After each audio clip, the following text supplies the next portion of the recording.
Ambassador to the United Nations, getting ready to address the General Assembly. Let's listen in the history of this body. On Monday, President Putin announced that Russia would recognize as independent states the so-called DNR and LNR regions, part of the sovereign territory of Ukraine, controlled by Russia's proxies since 2014. He then ordered Russian military forces, under the guise of so-called peacekeepers, to deploy to these regions. In the hours that followed, Secretary General Guterres said this was a violation of the territorial integrity and sovereignty of Ukraine and inconsistent with the principles of the Charter of the United Nations.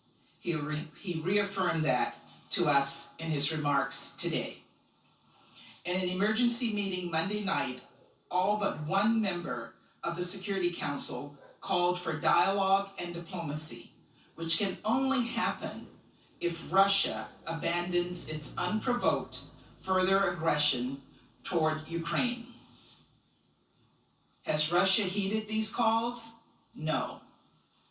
Instead, it has responded with additional actions to undermine Ukraine's sovereignty, including mass disinformation, which we just heard again today, cyber attacks, and efforts to create a false flag pretext, in addition to Russia's overwhelming military buildup of more than 150,000 troops near Ukraine's border. Russia's actions have only confirmed what we and other nations have been warning about. Other UN member states must recognize the threat before us all today, before it's too late. Colleagues, there's no middle ground here. Calling for both sides to de-escalate only gives Russia a pass. Russia is the aggressor here. History tells us that looking the other way is ultimately the more costly path. And we need only to look across the past decade for an indication of the path that Russia is taking. Since 2014, Russia has occupied Crimea following its illegal invasion and has been manufacturing and fueling ongoing military conflicts in eastern Ukraine. In recent years, including President Putin's remarks this week, Russian leaders have claimed that Ukraine is not a real country. They have questioned its right to exist. Russia's actions are an unprovoked violation of international law, of Ukraine's sovereignty and territorial integrity, and a direct contradiction of the Minsk agreements. Russia's aggression not only threatens all of Ukraine, but every member state and the UN itself. Colleagues, President Putin gave us the clearest indication of his intentions on Monday when he asked the world to travel back in time by more than 100 years before the United Nations even existed to an age of empires. He asserted that Russia can recolonize its neighbors and that he will use force to make a farce of the United Nations. The United States rejects that firmly. This is 2022.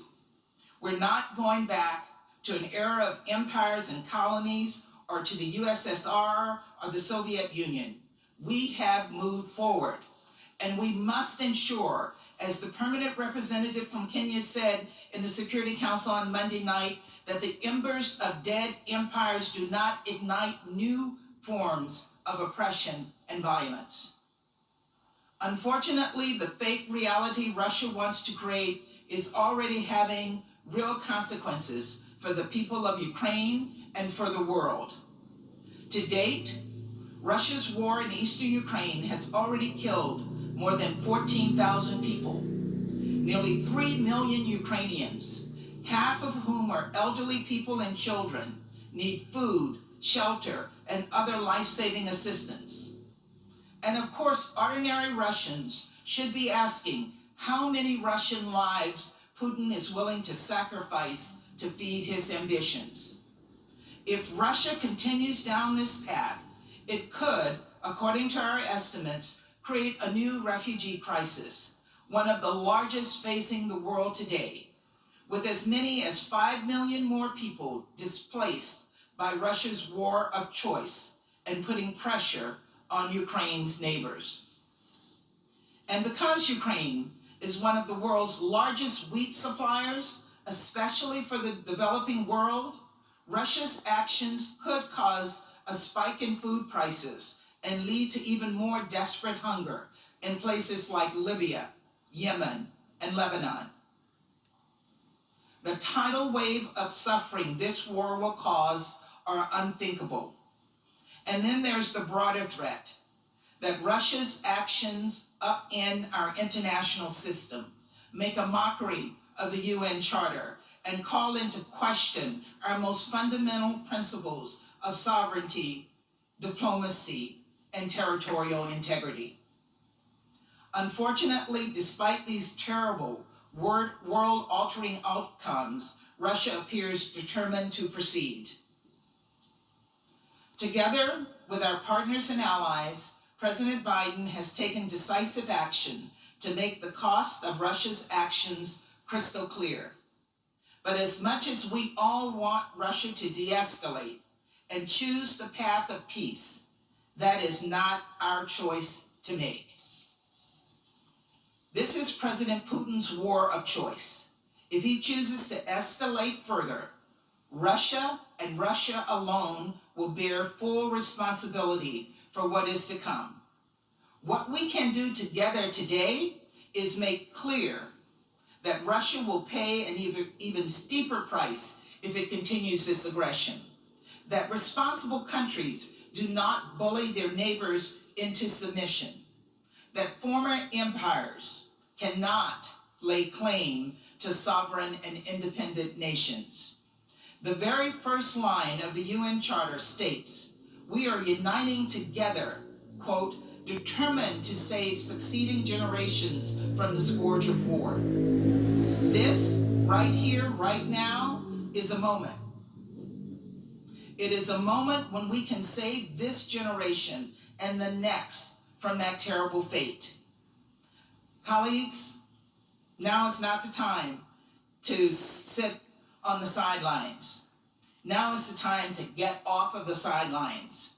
Let us together show Russia that it is isolated and alone in its aggressive actions. Let us stand fully behind the principles of sovereignty, political independence, and territorial integrity for Ukraine and for all member states. Let us show Russia that every other UN member state believes it is time to de-escalate, to come back to the negotiating table, and to work toward peace so that Ukrainians can live in security and the tenets of the UN Charter can be upheld for future generations to come. Thank you very much.